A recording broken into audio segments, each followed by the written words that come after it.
Okay, we are now recording again. My name is Abby Gonzalez, and I am coming to you here from Houston in our SBA Houston District office. The SBA, for those of you who are unaware, is a federal agency. We are part of the federal government. We help Americans achieve the dream of small business ownership by helping them start, grow, expand, and recover their businesses. Our Houston district office includes 32 counties around Houston, Harris County being the largest.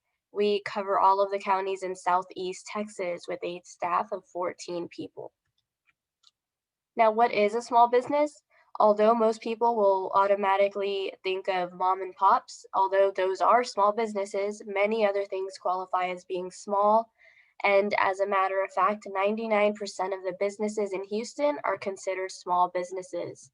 So the SBA, as a federal agency, sets the size standards, which vary by industry, and they're generally based on the number of employees or the amount of annual revenues the business has.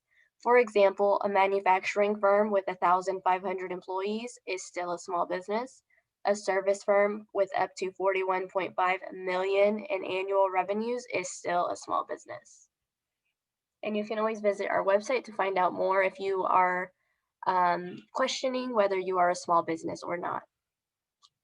Now, how does the SBA help? We do that by focusing on the 4 C's, which include counseling, capital, contracting, and crisis. First off, counseling, which you'll learn more about today through SCORE, who is presenting today. Our SBA Resource Partner Network includes SCORE, the Small Business Development Center, and Women's Business Center. All 3 of these organizations receive funding from the SBA to provide services to you at no cost. So if you're an aspiring entrepreneur, you're already in business, you're looking to grow or sell your business, each of these resource partners can help you completely free of charge. They offer free business counseling, mentorship, low cost training, and business advice. So there is no need to pay for these services. These are completely free, and at this time, they are completely virtual. So you can set up a virtual visit or a visit by phone to get your free business advice. This is especially helpful if you're looking to create your business plan, you have questions about protecting yourself during the pandemic, or other subjects related to your business. These are all free services. Second is capital. Many people know that the SBA provides capital to businesses, but what you may not know is that we don't provide the money directly to the business owner. We work with our SBA approved lenders to offer microloans and SBA backed loans. So the SBA guarantees the loan. We don't lend the money directly to the business. We work with the lender. You do still have to apply for a loan through the lender. And us working with the lenders allows for startup friendly loans, competitive terms, lower down payments, longer maturities, and the lower risk for the lender. And that is really key because some lenders are unwilling to lend money to some small businesses because it's riskier. So we come in and guarantee the loan so that they're able to provide money to small businesses. And how can an SBA guarantee loan be used? It can be used in a large number of ways, including starting a new business, growing or repairing a business, purchasing another business, accessing revolving credit or working capital, purchasing, renovating, or expanding facilities, inventory, or equipment, purchasing land, or even exporting a product or service. And SBA loans do go up to $5.5 million. So keep that in mind when you are looking to establish that type of relationship with your lender. We always advise that you create your business plan first before going to a lender so that you have that information already ready, and that is where our resource partners can help you. The third C and the 4 C's of the SBA is contracting. So we help small businesses who are looking to do business with the federal government. The federal government is required to provide 23% of all prime government contracting dollars each year to small businesses who are certified through SBA contracting programs, including the 8A Business Development Program, Hub Zones, Women-Owned Business, and Service Disabled Veteran-Owned Program. We also have our SBA Surety Bond program, which, like the loans that I just talked about, guarantees surety bonds from service providers so that they are more willing to provide bonding to a small business. And those bonds are to cover bids, payments, performance, and ancillary bonds. So that is especially helpful if you're looking to do business with any government entity. PTAC is another resource that you can utilize if you're interested in doing business with the government, not just the federal government. This is helpful even if you're looking to do business with Harris County, the city of Houston, the state of Texas, or the federal government. PTAC is the Procurement Technical Assistance Center. And finally, crisis. Each year, the SBA provides billions of dollars in low-interest, long-term disaster loans to small businesses, homeowners, and renters. These loans can cover real estate, personal property, economic injury, machinery, inventory, and active duty military. As you all know, during the pandemic, we are offering assistance related to economic injury since this is not a natural disaster, but one that is economic in nature. So finally, please subscribe to the SBA's website so that you can receive email updates about events just like this one. We're doing tons of webinars on different subjects. You can also visit our website to find a list of SBA approved lenders, copies of presentations, and other information. You can always give us a phone call or email us at houston@sba.gov or follow us on Twitter at SBA_Houston. So that is the conclusion of my presentation, and I'm now going to introduce you all to Dr. Portia Jackson, the Business Development Manager at the City of Houston's Office of Business Opportunity, who's co-hosting today's event with us. Thank you, Abby. Good afternoon, everyone. And we're just so glad that you're able to join us and to learn more about entrepreneurship.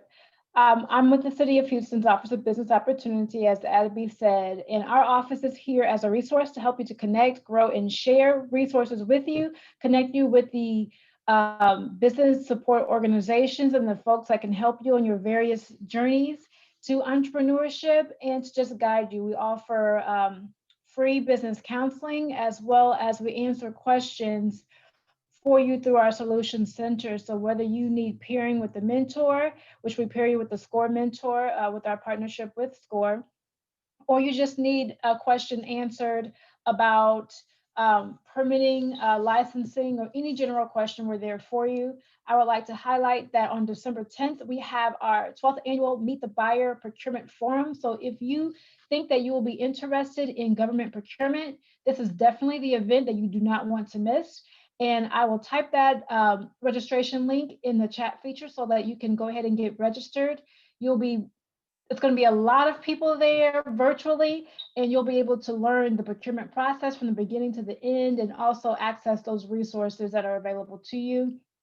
And any other information that we have, our YouTube channel has previous webinars that we have available to you, as well as our website has a plethora of information, especially if you need any type of assistance during this pandemic. So without further ado, I would like to introduce our facilitator for today, this afternoon, for our Encore Entrepreneurs Workshop, Ms. Lalitha Rahman. She has a wealth of information, and she is just a pillar in the business community, and I respect her so much. Hi, Lalitha. Hi, Portia. How are you? Good to see you. So I can share my screen now, so I can show them the. Yes, please do.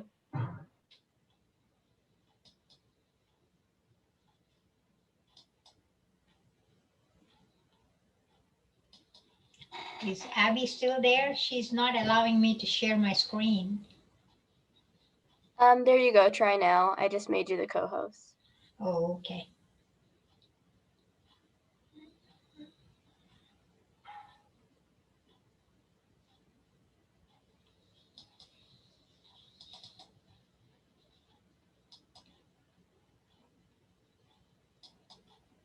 There you go. I can see it now. Okay, thank you.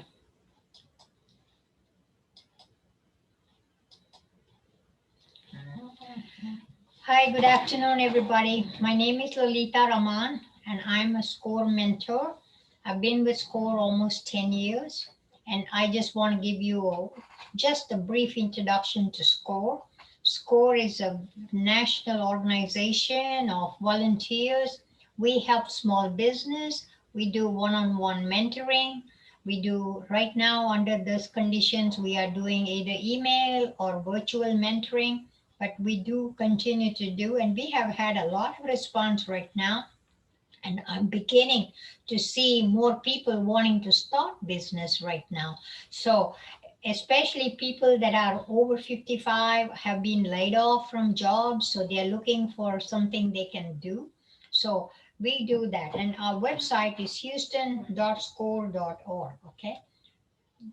Why start a business after you're 50? Because one, a lot of us are finding out that we need some extra income. We want to be involved. Getting staying home after 50 is very boring. Even for me, it's very boring. I've been retired almost 20 years now. And you have a wealth of knowledge and experience that you want to share with other people. You want to leave something for your family. And many of us have hobbies that can be turned into a business. And so you want to do something, you want to share it with other people, you want to share with the community. That's what you're looking for. So, what's the advantage if you're an older entrepreneur? You have more experience, you have a lots of contacts, and as you grow up, you have fewer personal obligations and more financial resources. And you don't need a job for just surviving. Main thing is you want personal satisfaction. Then, what are we looking for? Our problem is with the I'm not going to say older person, let's say a mature individual. We still are not current on the latest trends. We are not the ones going to be carrying our phones and constantly looking for messages or apps to do. So we have not learned that. I myself got invited by the city of Houston to attend a workshop on how to use your Android phones for a lot of things that you didn't know you could do. And then our problem is, since we are looking at starting later, we are not looking at a long time to make a business very successful. That's why we say let's run away. So what you will learn on this is, what is it really about entrepreneurships?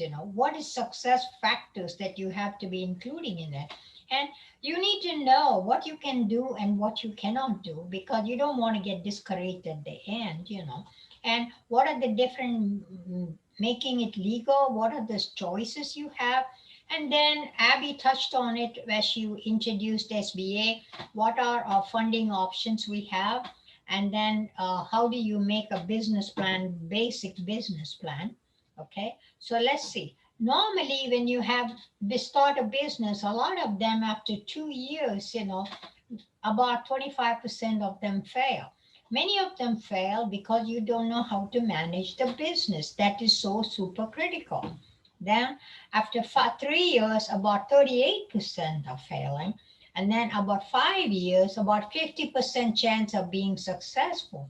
But with SCORE and SBA and the Office of Business Opportunities, we don't want the statistics to be you. We don't want you to fail. We want you to be very successful. So here we go.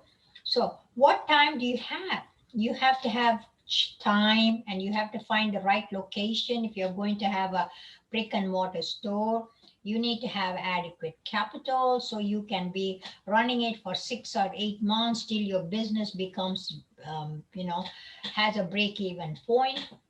And you need to be able to do multitasking. That means a business owner has to wear many, many hats. And a lot of times it's good if you have the education or experience in the field. We get a lot of people now that are engineers, that are teachers, that want to teach. I just know one person who just quit teaching. She's young, but she quit mainly because her children are at home and she can be at school right now. So what did she do? She changed that. Now she's maybe writing projects for people. Also, she may be doing some coaching because she's such a good teacher. And you have to be able to not give up, manage your time effectively. And last but least, don't be shy about asking other people for any kind of help that you need. Then starting a new business, if you just want to start a new business, then here you don't have any prior histories to go by, but you need the base that you need to start, and you have to build everything new. It's almost like building a house.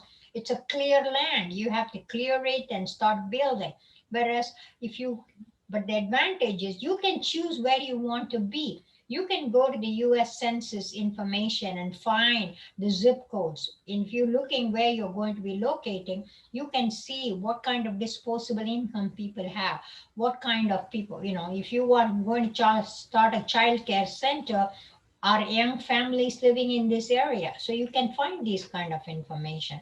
And you can look at new markets. Look what happened now. Today I heard Walmart, 60% of their income is coming from online businesses, So that's a big change that has come to people that have Walmarts and Targets and other people, even Home Depot. They are saying there are more business coming online rather than brick and mortar store.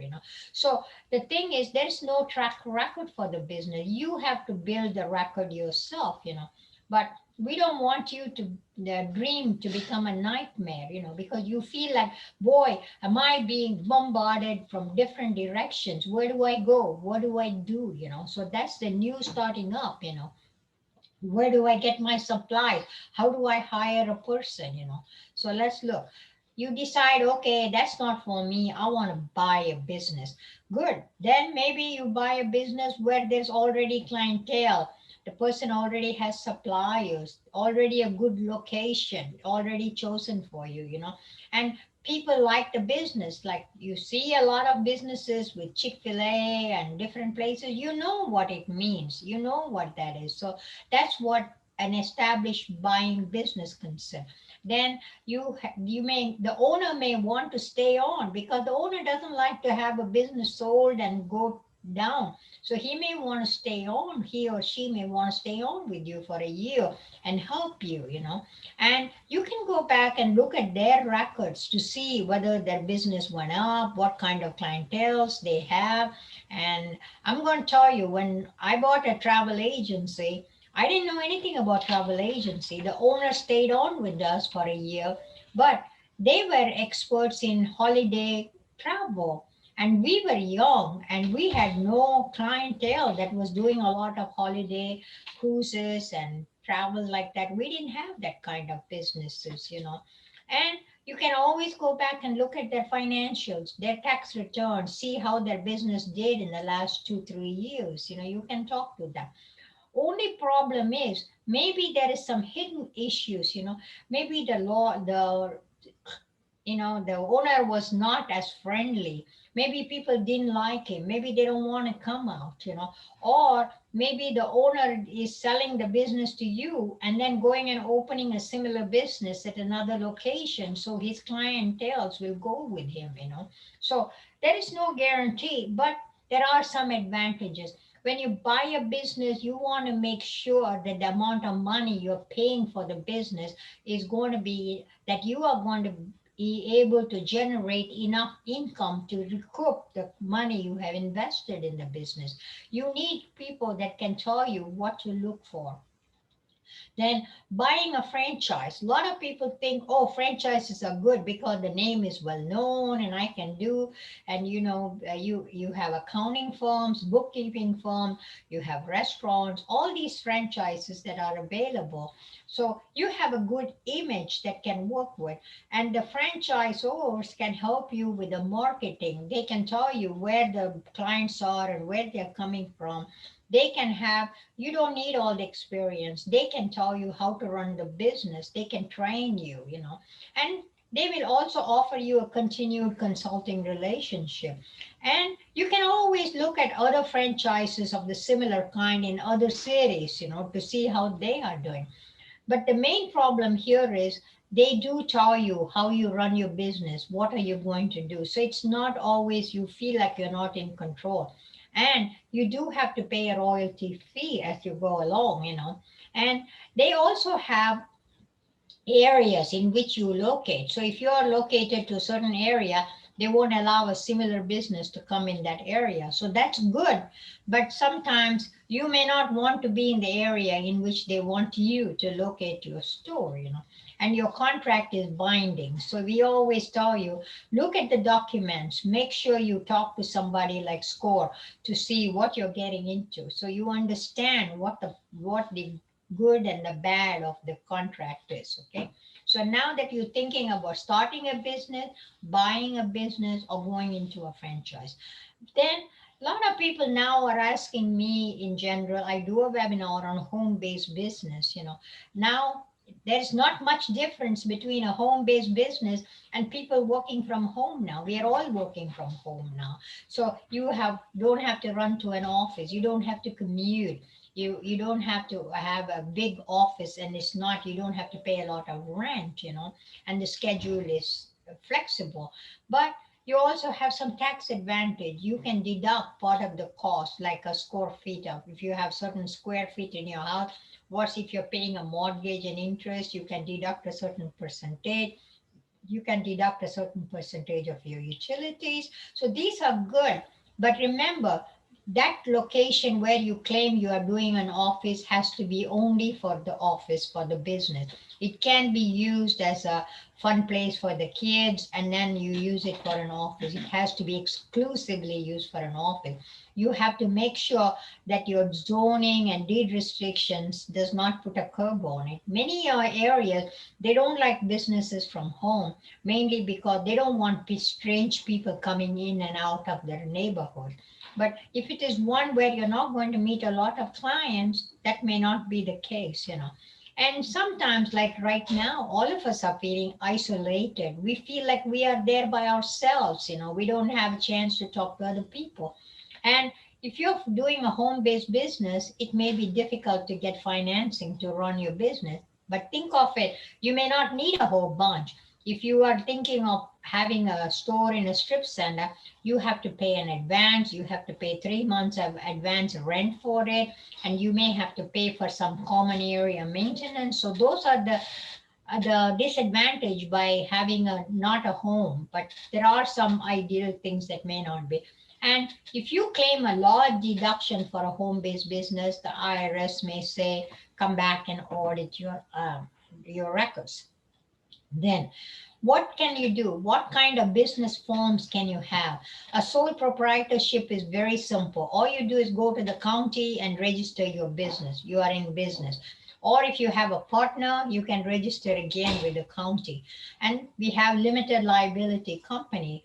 A lot of people come up and say, oh, I want to form an LLC. You always have to think, why? Why do you need a limited liability company? What kind of liability can happen to you? If you have a product, or if you have something that you may be sued by somebody, then you do need some limited liability. If you are doing something with home health care or child care, I will suggest you have a limited liability company, because there are some disadvantage liabilities in them.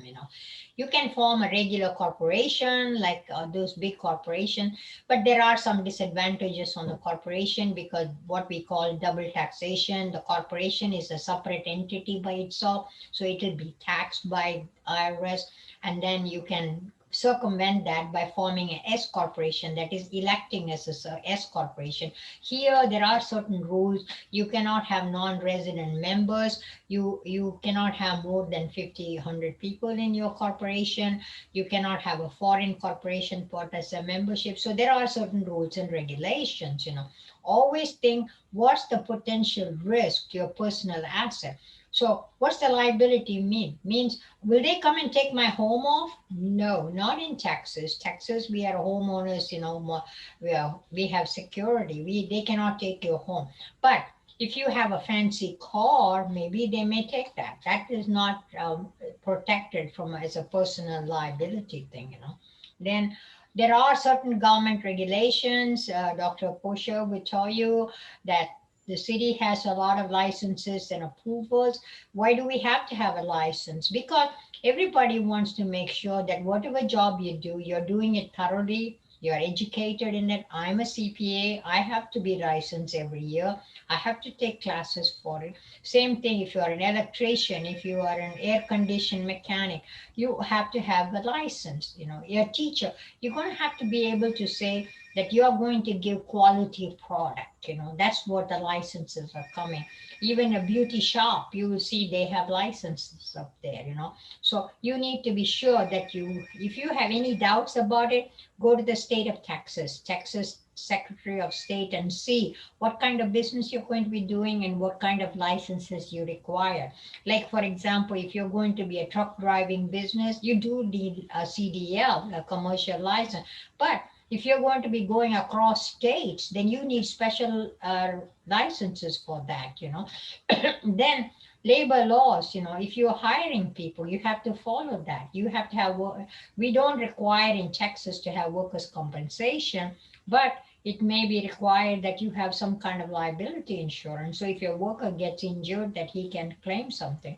Then, of course, immigration laws, you have to file a form to make sure that you're complying with the immigration rules and regulations, and you have to pay IRS Social Security. So once you register your business, it's the best thing is to get an EIN number, what we call an employee identification number, and also if you're going to be selling products, you need to get a sales tax ID so you can pay the sales tax to the state of Texas. So these are all requirements that you'll have to fulfill. Okay.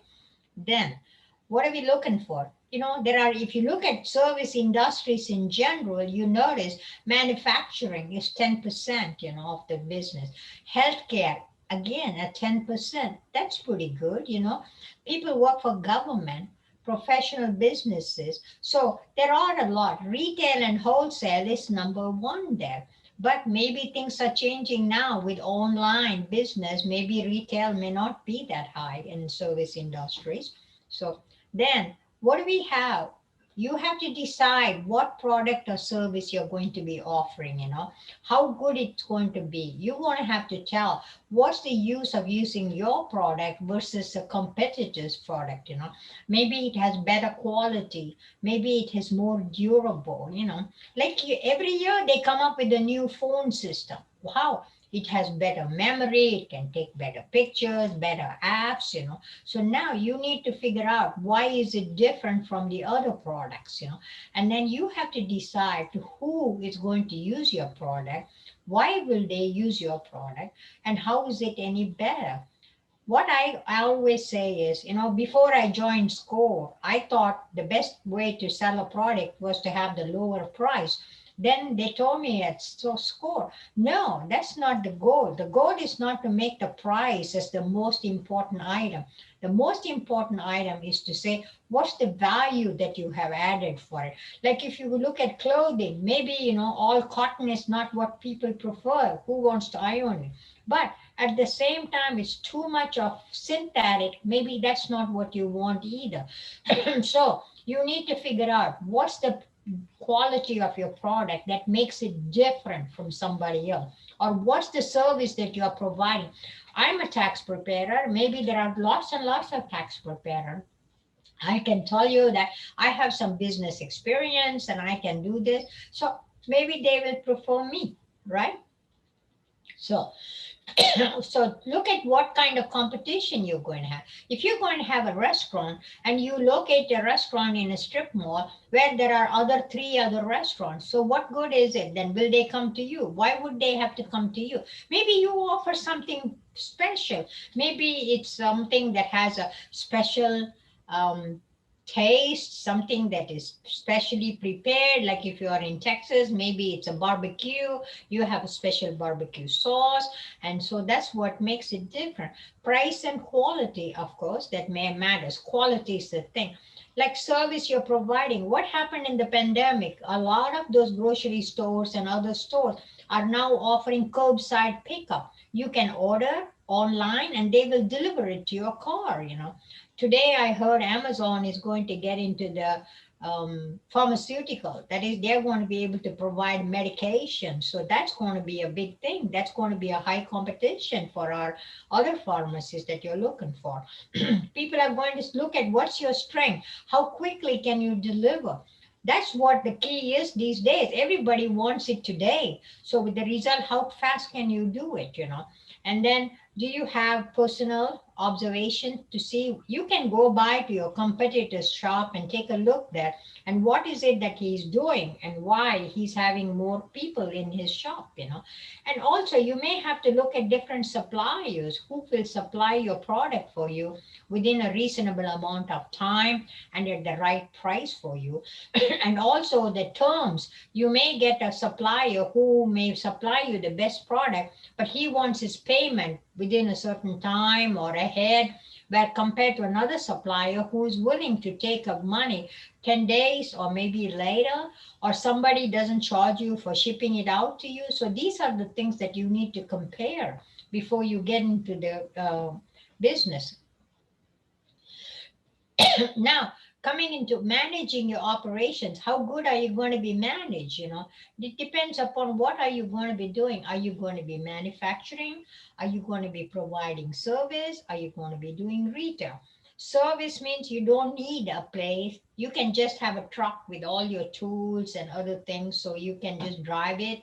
You may hire one or two people, or you may be providing service doing web design. In that case, you may do it from home and you just go and meet your clients somewhere. So it depends on what you're going to be doing.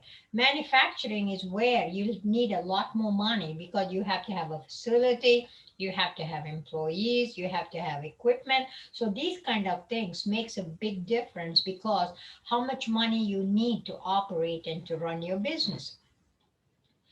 Then you have to create value, as I said.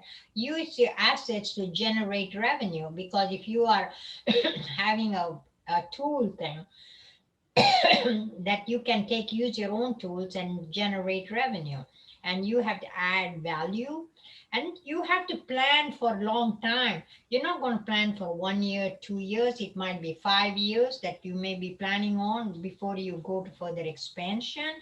And you have to have, you can always think, oh, I will be generating X amount of dollars, but you need to figure out how you can improve your financial performance.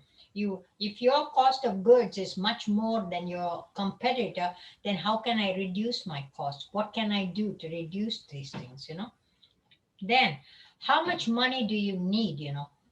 What we always say in SCORE is make a cash flow estimate. You will ask me, how would I know? How do I make a cash flow estimate? You can go in and look at other sample business plans. That's one way. The other way is you look at your own thing, what you think are all going to be the cost. How much revenue are you going to make? Like, for example, in a restaurant, you look at it, are there people going to be coming for breakfast? How many tables can you fill as a restaurant? How many can you fill at the lunch crowd? Are you going to offer a buffet meal so you attract more people? And dinner time, how many tables do you have and how much can you fill? I found out that in restaurants, in the evening meal, offering a drink or a dessert is always a lot more revenue producing than just a basic meal. So when you do an estimate for revenues, be conservative. Don't think I can make my revenue 10% higher next month and then keep going on.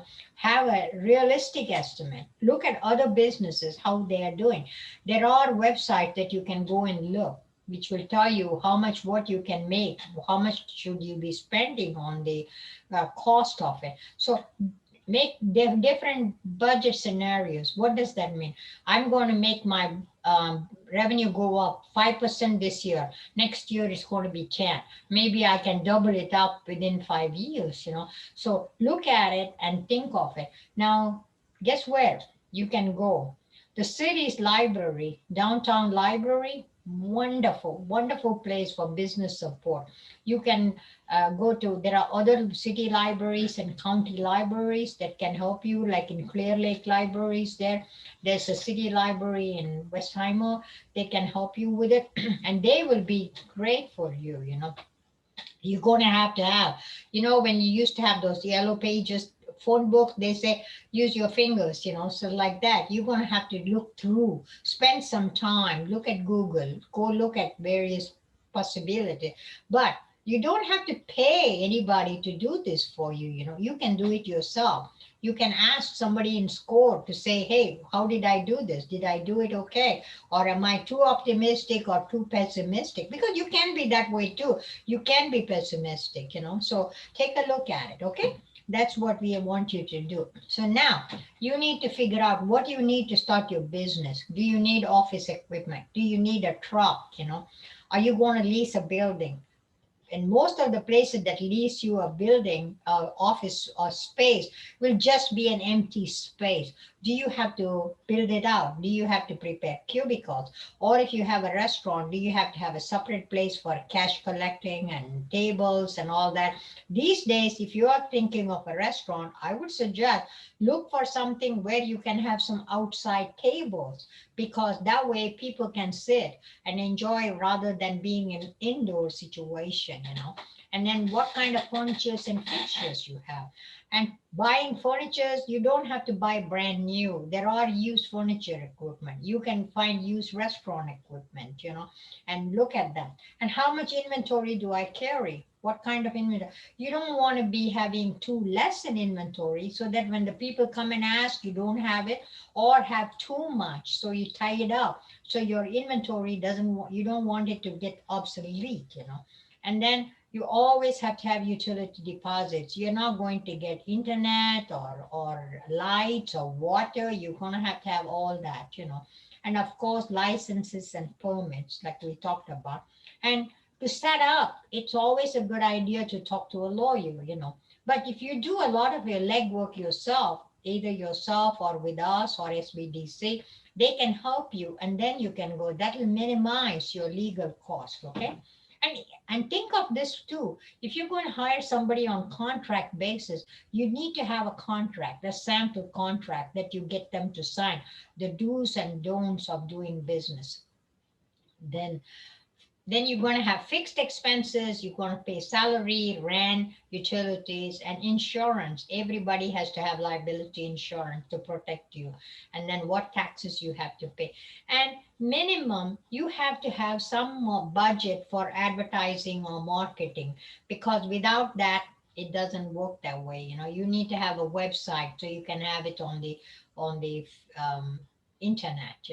And then your inventory, like I said, based on what you're buying, your cost of billing stuff.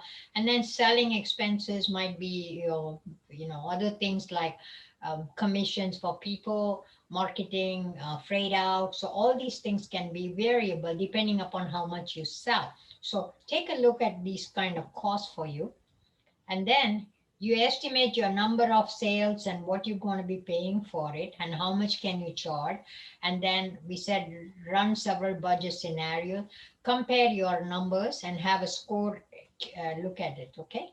And then financing your venture. What do you do? How do you get money? You can do yourself, your family and friends, you can ask them. But remember, family and friends will be nice to give you the money, but they may expect it back within a certain period of time. So you need to have some time. Or you may put your own savings. Be careful, because these days, with all kinds of medical expenses and everything, as an older person, you may not want to put a whole bunch of stuff. Then you can get money from bankers and other people. And you can get from vendors and customer financing. Vendors means those who sell you, like I told you about buying supplies, or if you're buying a truck or something, the guy can finance your truck or your car or your van. And then customer financing, you pay now, and as you send it, and then you get the rest of it. Then, so you need money for startup. You can ask your own capital, your partners. You can get SBA guaranteed loans, and there are other special loans that I will just briefly mention as we go along. And then, so we have, look at what happens when you have debt. You know, when you borrow money, you have to have enough cash flow because the lender is going to make sure that you are paying his money back to him, you know, and then you have to repay all the money. Whereas if you put your own equity, it's of course difficult because you may not get anything for a while and you may not have to repay yourself. Whereas a debt, you have to pay monthly principal and interest. And whereas an equity, you share your profit later and it's fixed terms, and here it go on till you really make all your money. In the case of debt, the guy who's giving you the money, he has no say in how you run your business or control your business. Whereas if you have partners or shareholders, they can tell you, hey, you're not doing this right, or what's happening, why aren't we doing this, you know. When you go to borrow money, they may ask for a certain amount of collateral. They may ask, you know, how much money do you have put in the business? What else do you have that you can offer as a collateral, you know? Whereas your own equity, you don't need anything. Then sometimes debtors will ask for personal guarantee because they don't want to lose their money. In case your business doesn't pay them, then you as an individual will be responsible for it. And then if you debtor can foreclose in case of default, and then the cost can be anywhere. When I say 30% a year, that's because mainly you don't have anything coming in for a while with you, you know. So now let's look. Where can you get money? Commercial banks, the Wells Fargo's and Bank of America's, and lots of smaller banks that you have, Wallace, BBVA, and Cadence. So many of them are there, you know. Then you have community development financial institution. These are all get money from another bank or another financial institutions. They get money source funding and they will provide loans for you. And there are quite a few around here, you know. Leasing companies, that's okay. That's what I said about your car and your thing. But I wouldn't go to leasing companies because they charge you a lot more. Leasing companies, finance companies, they charge more for interest rates, you know. And then you could look for a private investment partner. You can go, if you are a technology company or a medical research company, you may be able to find investors that can invest in your building. So the SBA does not make loans. They go to a bank, they guarantee the loan. So that makes it easy for you to borrow money. And then you get longer term financing. So you don't have to put in a lot of equity. They are willing to take less amount of equity and they offer fairly decent interest rates and fees. And they don't have balloon payments, you know. So, but in order to meet the guaranteed loan, you have to meet certain SBA guaranteed requirements, okay? Now, they have what we call micro loans. If you only need a small amount of money, you can get a micro loan, you know, up to $50,000, you know. Many of them require like maybe $10,000, $15,000 at the most. It's based on your credit score. You may tell me my credit score is not excellent. We can help you to there are credit bureaus that can, credit companies that can look at your credit and see, maybe help you to improve your credit. And there are funds like Lyft Fund, People Fund. They are willing to accept a lower credit score, you know, but they will require you to have a business plan. Now, a business plan doesn't have to be 30, 40 pages. It can be very simple. You can ask some basic questions and answer them. The most important part of a business plan is how you're going to manage your business, how are you going to market it, and how you have a good cash flow, you know. So the terms of these micro loans are 6 years and the interest rates, and you do need some kind of personal guarantee for it. Then this is the most popular SBA loan, which we call 7A loan, where it can be used to start a business. You can use it to buy a business, equipment, working capital. What is working capital? Working capital is money you need to pay your immediate bills within a year because you may not make enough revenue to pay all your bills. So that's what we call working capital. And then here the SBA guarantees are 85% of a loan less than $150,000 and 75% for loans over $150,000. And you can have maturity ranges of 7 to 10 years. This is so important that this is the most popular kind of loans that we have, you know, large amount of numbers and the large number of clients that use this as their borrowing thing. They say, what is a small business? I think Abby mentioned that, you could have a service business where the revenues in several $1 million, or you can have a manufacturing base where you have the number of employees. So you can go and look at sba.gov/size to decide whether your company qualifies as a small business. And then the 504 loan program is a very easy one. This is for making buildings. Suppose you decide that you want to have some kind of warehousing. You may want to make sure that you have money to build a warehouse, because these warehouses where you store a lot, should be able to move around with equipment, should be free. And so these kind of requirements, you can get money from SBA Guaranteed Loan. And you can also buy, but the main thing is, if you build a big building and say, I'm going to get rent from everybody, and then so I'm going to be doing it. No, you're going to have occupy the building. It has to be occupied by your business. When you buy real estate and sell real estate, that's not considered a loan for a business. It's more like an investing. That is totally different from buying a building or a plan for your business. So here the SBA will guarantee maximum $5 million, and you have to have a 10 to 15%.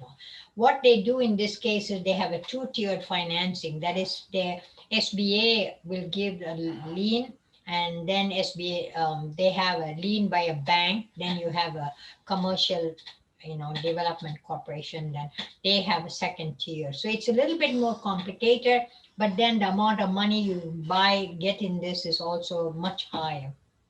This is, since a lot of businesses don't want to operate or have a building, so this is not as popular as the 7A loan.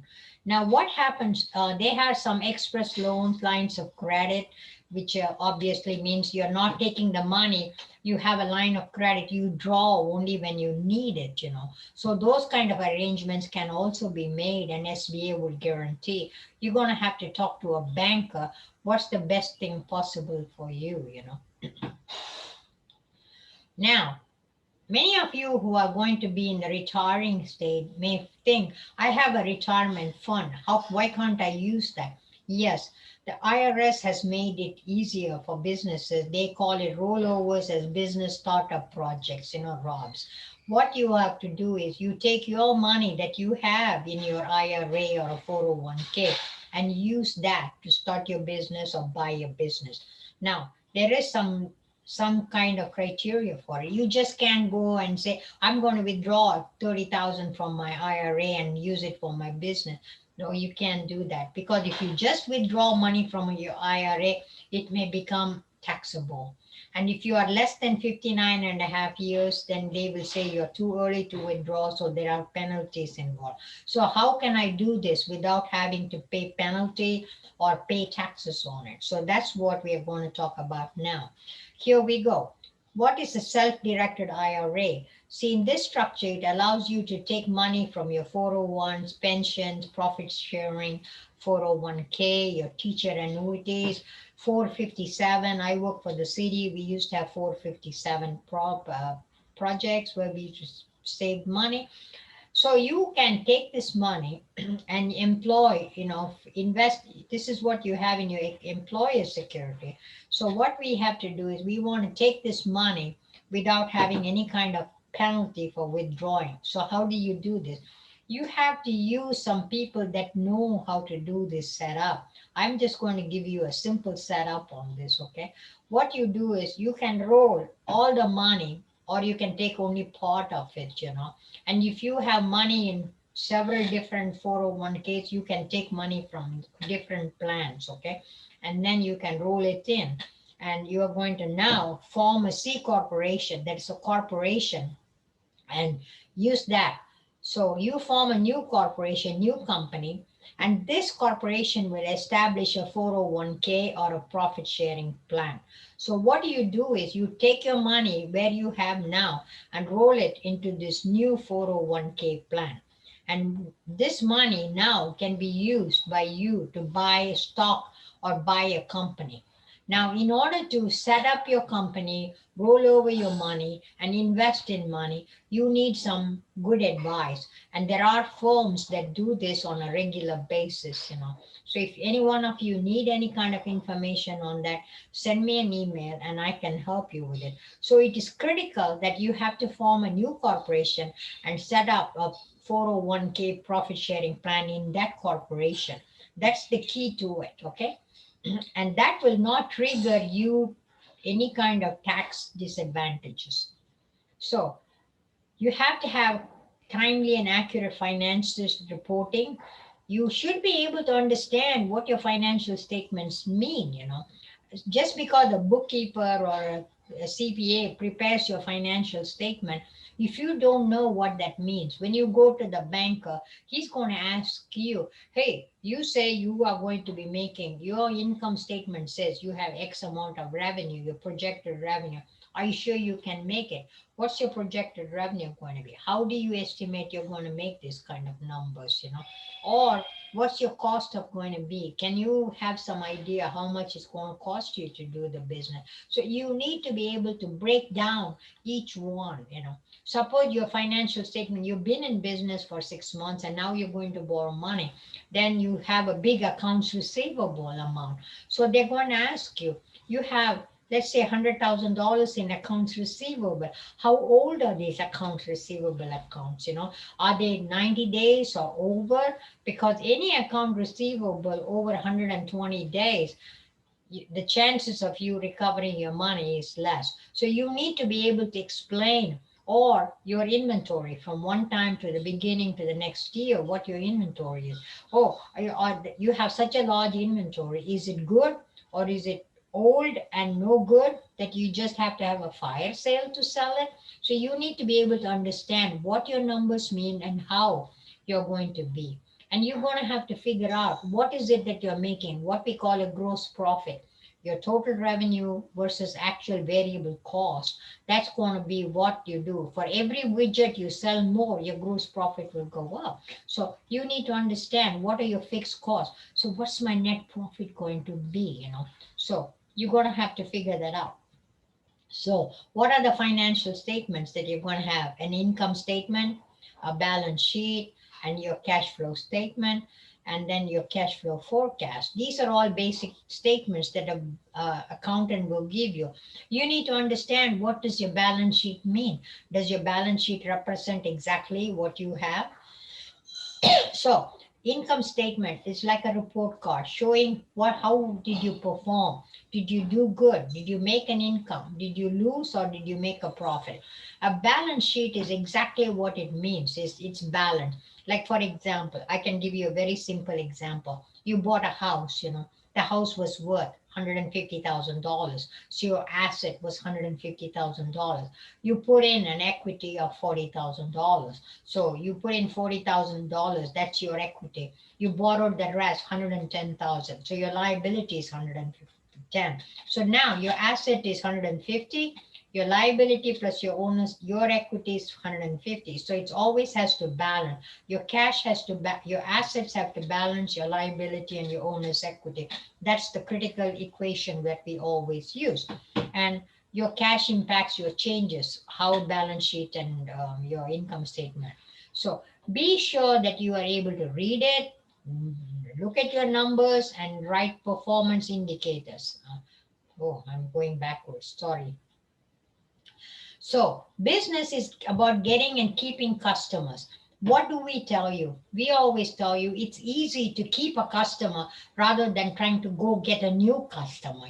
Retaining a customer is less costly compared to getting a new customer. So how do you get your potential customer?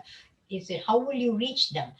If you are selling widgets, like I know people sell things on Etsy, people sell things online.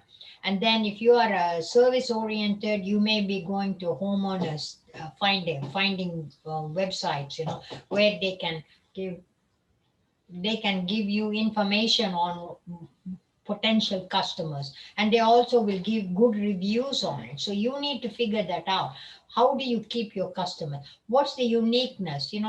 when sometimes you see advertisements for drinks, they tell you our drink is the best, our beer is the best, or our cake is the best. So you have to figure out why is it. Some will say, it looks and tastes good, but we have low calories, So this is what it is for child. Our containers are child-proof containers so that they won't get hurt. So what is it different? So you need to have your marketing. You need to create a desire. When they see it, they need to buy it. That's why when you see things on TV, food and product, oh, people think, oh, I need to have that. I just saw a holiday nuts thing in the paper.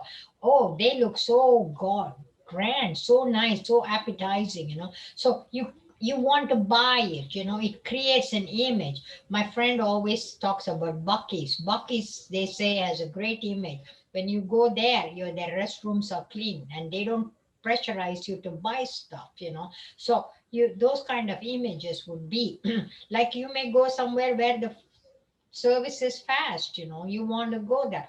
Like during these difficult times, they said Chick-fil-A was very, very popular among people, Look at Starbucks. People go there. There's an image. If you go to Starbucks, you get quality coffee. You can also sit there and use their Wi-Fi and work there, Or you have certain what do you call it, recreational areas. They have better equipment than the other places. So your image is what matters, the image you create. Like if you look at real estate, sometimes some real estate companies project a much better image of what they sell, because they have much better pictures and they have websites and virtual pictures. So that's what it is, So anything you do, you have to get and keep your customer, and the product or service, people can get the product or service with your competitor. So it is what you do and what is it that differentiates your product. So now I'm almost at the end of my thing. All I can tell you is I've covered a lot as a basic information for you, but please go to Houston. God, I can't even type. I put score.org, or use our telephone number and go and ask for a mentor. You can take a lot of webinars in our areas. We do have quite a few things. Okay. So if you have any questions for me, I would be very happy to answer them. I'm going to turn it over to Dr. Portia. Yes, thank you so much, Lolita, for that presentation. It was a lot of great information that you shared with everyone. And the chat has been quiet, so I will encourage everybody, if you have any questions, no matter how small or large they are, make sure you type them in the chat and Lolita will be happy to answer them. So we'll just give them a couple minutes. Sometimes folks can be shy with the questions, Like but I please said, just make sure you type them in the city chat. libraries are so wonderful. Please make use of that.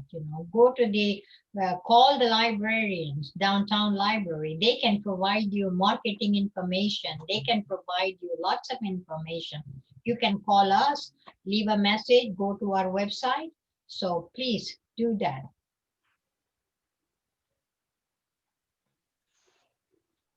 Excellent.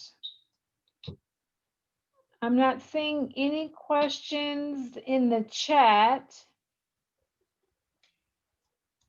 I'm going to give or you. in the Q&A portion. So I'm sorry. No, I was just going to What give did you them say, my Lolita? contact information. Oh yes, please put that in the chat so they'll have That that. way, yeah, that way they can send me an email whenever they want. It's Yes, definitely. lalita.raman@scorevolunteer.org. So you can send me an email and I will definitely get you the help you need. Excellent. So everyone has my information. They have Abby's information and they have yours, Lolita. They have our information there. So make sure you all save our email addresses and the websites we put in there to help you all. again, if you have any questions about the presentation, Lolita has put her email address in there for you to contact her directly. Any other questions about SBA, Abby has put her information there for you to send an email to her. And any information about the city of Houston, I'm here as your contact, and that as well as in the chat. So having no other questions, we really want to thank everyone for listening. And also, we want to wish you the best of luck in pursuing entrepreneurship after retirement. It's a good time to pursue it, and Lolita laid out the foundation for you. So again, thank you for tuning in. We'll have more workshops and webinars to come. Just make sure you stay in touch with all of us to be abreast of all the information and the events that we have coming up in our various organizations. So we wish you a great afternoon, and enjoy the rest of your day. Yeah. Thank you. Yeah. Thank you, and happy Thanksgiving to everybody. That's right. Thanksgiving is coming up. Happy Thanksgiving. Thanks, Lolita. Thank you. Bye-bye. Bye-bye.